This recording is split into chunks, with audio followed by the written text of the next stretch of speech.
I was on my way to be the guest speaker. That's always the expert, the superstar, at this local church that had invited me. And on my way there, this guy pulls out and I'm obviously not going fast enough for him. And he gets on my rear end, which just inflames me. And I'm trying to be a Christian. And it's hard when somebody's blowing their horn and they're cussing. Finally, he goes to whip around me and, my hand's on the wheel. And I didn't it wasn't a premeditated stumble. It was just an involuntary reaction. My right hand took over and I shot him a bird. And it had been a long time, believe it or not, since I'd done that. And I'm gonna be honest with you, it felt really good that I released that tension and anger at that guy, and he responded, equally to me, and he went on his way. And then it hit me as I was pulling in a few miles, I was pulling into the church. I thought I saw a car that looked a little similar to the one that had cut me off and run me over, and I had lovingly, of course it was with all love, gave him the finger.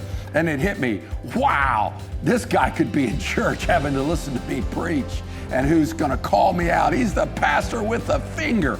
Let me just tell you, I know you may never conceive that your pastor would ever shoot anybody the finger. Maybe when in his dark days when he wasn't a Christian. Well, Charles Swindoll said his right foot was the last part of his body to be saved because he had a problem with going too fast. My right foot's pretty sanctified. I stay under the speed limit pretty well.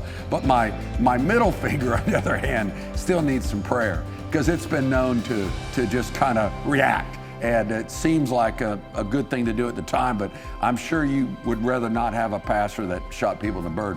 But let me just tell you the alternative to shooting people. You can still use your fingers. Now, not the two fingers like I got in Scotland going around my first roundabout. I didn't know how to do it. And I'm probably just, look kids, there's Big Ben. But I'm going around the roundabout and this guy just explodes on me and he does two fingers. Well, the two fingers is equal to the one finger in America, and it has a whole nother background to it, and I won't go into that. You can figure it out if you want. But I want to give you an alternative to the bird finger and to the Scottish two finger. I want to give you the believer's one finger.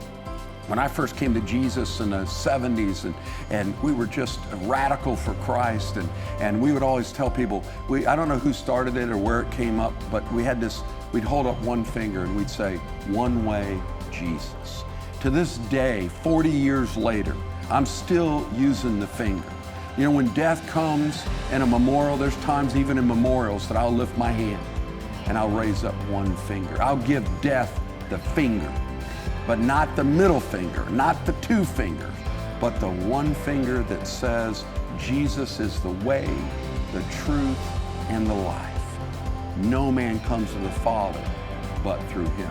One way, Jesus. Give the enemy the finger today. When you get attacked, you get overwhelmed, you get bullied, give him the finger. There's one way, Jesus. He's going to take me through this. He's going to overcome this.